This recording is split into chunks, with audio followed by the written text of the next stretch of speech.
Welcome back, everyone, to Tradespoon TV. I hope that you all had a great holiday weekend. For our new viewers, my name is Vlad Karpel, and I'm a founder of Tradespoon. And joining me today to my left, Joe Cusick from MoneyBlock. I want to kick off Wall Street Week Ahead segment with Joe by looking at the construction spending data. What did you see, Joe, in the sector going into the announcement? Thanks, Vlad. And yeah, it was a great weekend. I actually got the Ice Bucket Challenge from my mother, for God's sake. So thanks, Mom. Thanks. You know, in looking at this particular sector, I like to look at the sector ETFs, and ITB is the one I want to look at. The options market was pricing in the potential for the underlying to move roughly around 40 cents this week. Now, this isn't a ton, but we're going to start looking at some of the components in that index. We're going to look at KBH, TOL, which is Toll Brothers, and then Lennar, LEN. Yeah, interesting enough, KBH is coming in a neutral on our research to slightly bearish with a long-term score of 4, and Toll Brothers and LEN comes in at moderately bullish score of 8 based on our long-term research and a short-term score of 10. So we do see this nice uptick in the trend. And what do you think, Joe, is going to happen with the auto sales numbers announced on Wednesday? Yeah, you know what? Once we get through the housing segment, we're going to get at the auto sales. That's where we like to look at the consumer discretionary sector, and specifically the ETF XLY. They're pricing in the potential for this ETF to move about 60 cents this week. And what's really notable, though, is that there's one big component in their Ford in the XLY that's about 3% of that ETF. Yeah, interestingly enough, we have Ford and long-term neutral scoring with a 6 and a short-term moderately bullish score of 8. So we see this nice uptick to the upside.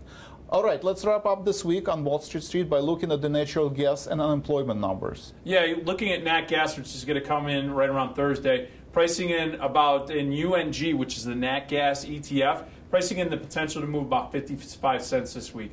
IV is right off his 52-week low, so there's really not of violence being priced into the market right now into this week's release.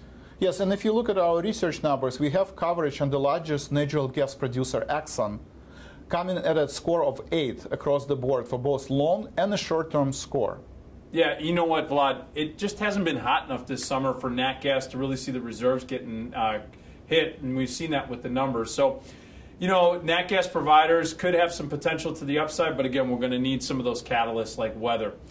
This also is going to bring us up, speaking of catalysts, into the unemployment number. That's one big number that the market likes to hit on, and it's at the end of the week. We're going to look at a broad-based indices, specifically the SPX, which is the S&P 500. Now, right now, they're only pricing in the potential movement in the S&Ps for this week at around 1550 for the whole week. Which is not surprising since vol has been at the 52-week lows. And so with that being said, we want to keep an eye on the geopolitical issues as well as what's going on in the Middle East.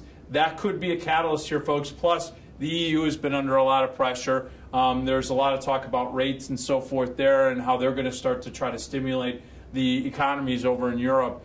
So we're going to keep an eye on that. If you do see any volatility pop, folks, be prepared. That move then could expand. Yes, and we have two important sections on our site. One is upcoming webinars and one is training videos. I encourage you to look at our training videos, but also check out our upcoming webinars. For this week, it's packed with the great content, and Joe and I will both have a webinar, and Joe will present a session on expiration and position maintenance, which is very important, especially as we approach the expiration week. All right, at this point, let's shift gears to the mechanics of the pick. And mechanics of the pick segment, it's now the time to take a look at some of the picks that we've recommended in the past, both elite and premium picks.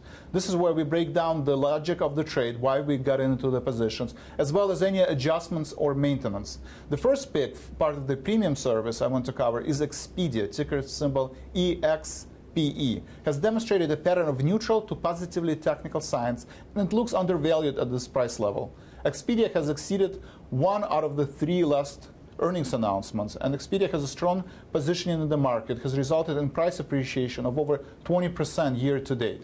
We expect that there is room for further price growth. Our overall score on Expedia is 9. So at this junction, we are bullish on our trade. And Joe, do you have any advice on the Expedia trade? Yeah, you know what? I got some thoughts here. First, let's take a look at the stock trade. The stock is trading at 85.90 roughly. That's where I saw before the market opened today. And this is off of the suggested entry, or almost by about $2.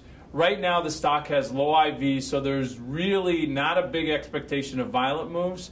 But if there is a spike in volatility and the stock starts to trend to the upside, see if it can break 87.50.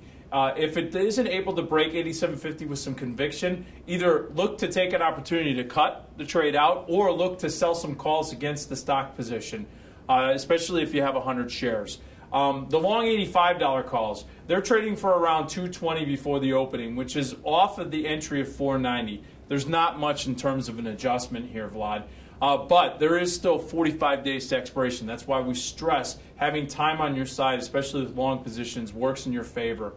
Finally, taking a look at the spread trade, the 85, 87.5 trade is trading at right around $1.20, which is only about 20 cents off of the entry price of $1.40. Right here, I would say you can sit tight, let that time decay kick in on the 87.5s, offset that time decay that's in the 85 calls.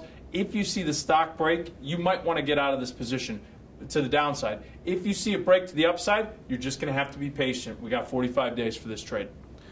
Thank you for your insight. And again, now I'd like to turn our attention to Elite Service. Elite Trades is where we provide one recommendation a week on Sunday for those of you who trade and have anywhere from 4 to 5 positions at any given time. From the last week, we had a Visa, ticker symbol V, as a part of our Elite pick, and Visa has demonstrated a pattern of neutral technical signs.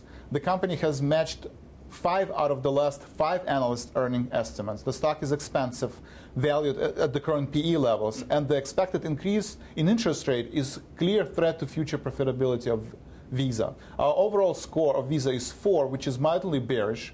And Joe, what are your thoughts on the trade? You know, when you see 4, it's hard to just jump in and get bearish. But as you said, there are some of those fundamental components like interest rates that are out there. For the stock sellers that are in the positions, you may want to cover before next week. And the reason why I say that, Vlad, is because it goes ex-dividend. And if you're short the stock, you are then going to be, then you're going to have to deliver that dividend, which is around 40 cents a share. If you don't want to have that delivery on your hands, cover the position, then you could look to possibly reshort. Or what you could do is you could look at the options transaction. The stock has been grinding lower, and the options transaction, you know what? With it grinding, you know, it's the volatility is working for you in this juncture in the sense that it's stayed up. It's not high, but it's stayed up. And the other thing is we have 45 days, so the time decay really hasn't kicked in. If you see that the market does start to pull down in Visa sharply, or you see just a one-day pop to the downside, you may want to look to take profits. Yes, thank you, Joe, for your insight. And again, one of the most common questions that we get is at what point do we close our positions? Well, when we close our position, it always reflected in our daily email. So make sure you read your daily emails, and any adjustments that we make to our existing picks will be reflected on our daily email and also on our social media, on the Twitter and the Facebook. We'll also update our performance page with any positions that we've closed. And at this point, I'd like to turn our attention to Tool Time. Tool Time is where I walk through one of our tools so that users can better understand how to use it and the thought process behind that. So if you are a member of Tradespoon, you can go under Stock Research Reports, and you can see our research that we have done on the stocks that are in focus, where we have a conviction list. We believe in both combining fundamental and technical analysis. And the process starts with, we have a team of equity analysts that review our conviction list. And for every stock, they create a research report with the proprietary scorecard. The scorecard has 11 different factors. You can see discounted cash flow analysis as one of the factors. We're looking if the current stock is below or above intrinsic value of the stock. We look at the earnings consistency based on the analyst estimates, where the stock is from quarter to quarter. Are we exceeding analyst estimates, or are we underperforming analyst estimates? We're also looking at the technical analysis. We look at the Fibonacci retracement, we look at the moving averages, we look at RSI and different price level and actions. And by combining fundamental analysis and combining the technical analysis, those are the scores that you see for every trade recommendation. We also have a quant models that run on daily basis and try to scale this process. We mimic the process that equity analysts are doing and assigning a score of 1 through 10, where 10 were very bullish on the stock, for every trade, for every stock that we have in our universe. And that's how we're able to scale our system and be able to, at any given point, monitor 500 to 1,000 optionable stocks and assign a long-term and a short-term score. So I want to thank everybody for joining us this week. And I want to thank Joe Cusick and our partners for joining us this week on Tradespoon TV. And please make sure you look at our upcoming webinars and our recordings. And have a great trading week, and we'll see you next week.